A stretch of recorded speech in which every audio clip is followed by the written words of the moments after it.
Good morning. So it's Sunday again, and we're going to talk a little bit about what I've been considering.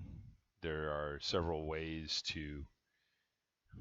I've been thinking about the need for connection and about how one human needs to connect to another. And the, if you consider that the neural circuitry is a network, just like everything else in nature, it's not an exclusive network. In other words, it's not a closed system. So yes, there are definitely networks, circuitry, and individuality and thoughts that are contained within the body, within the mind of the human. That's correct, obviously. There are also, however, certain things that are not self-contained. A human needs connection with other networks in order to keep its systems refreshed. It needs input. It needs examples of stories and things like this coming from other people in order to feel that connection. The human mind is designed to be part of a larger network. It's not designed to exist in a vacuum. In fact, we would never be able to survive if we were in a vacuum. We always will need to have an open system and other connections and things in order to perform at our optimal.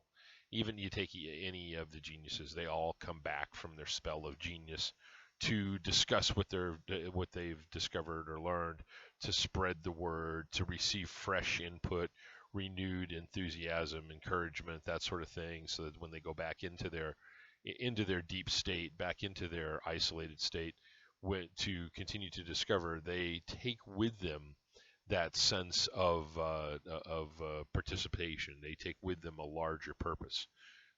Individuals tend to not want to discover the depths of things for to remain in isolation. And these rules are obviously not the only things that you would need to know. They're not obviously they don't preclude the idea of there being exceptions to them. A rule is simply a rule, and so that this need to connect though seems to be pretty universal. Humans are social animals. We do like hierarchy. We do like organization in our the world around us. So there are ways in which it is imperative that people connect. Even the hermits. So back when, for instance, Buddha was born into a society that already had monastic traditions. So when the Buddha set up many monasteries, he set up a lot of monasteries, or inspired a lot of monasteries as well. However, he set up these monasteries for a couple of purposes, but one was to help people to deepen their own understanding by having to explain it to others. So here again, the monasteries were set up in order for the Dharma, for the teachings to flourish through the networking. Which it sounds almost the opposite. In a monastery, you would think that the people would be isolated from the community. But actually, in the Buddhist monasteries, they were given a bowl and told to go out and earn their lunch by teaching someone else, by inspiring someone. And they knew that individuals that are inspired will be grateful for the words, and they will provide them with a meal. And so they would carry their robes and a bowl because their teaching would be what would get them the lunch. So they would learn the teachings. They would study.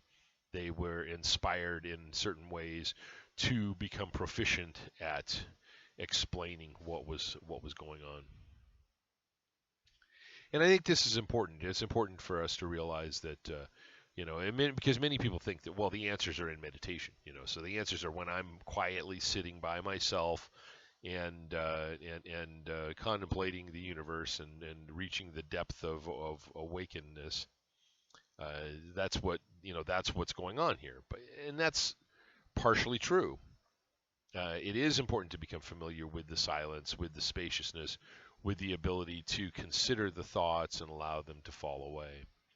So in meditation, one of the popular techniques is to allow the mind to experience whatever it's going to experience, and to simply acknowledge that it's experiencing this. So if you are having a thought, you would say, "Oh, that's a thought." If you're physically uncomfortable, you'd say, "Oh, that's a feeling that the body's producing." Um, whatever it happens to be, some emotive experience, some sort of emotional type of thing, you just acknowledge, okay, I'm feeling sad. Um, whatever it is that's going on, sadness. Sadness is the experience.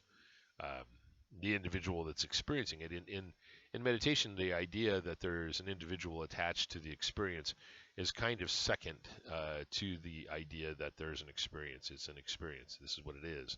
It exists in consciousness. Yes, it's an individual who's actually having the experience, but that's not the focus of it.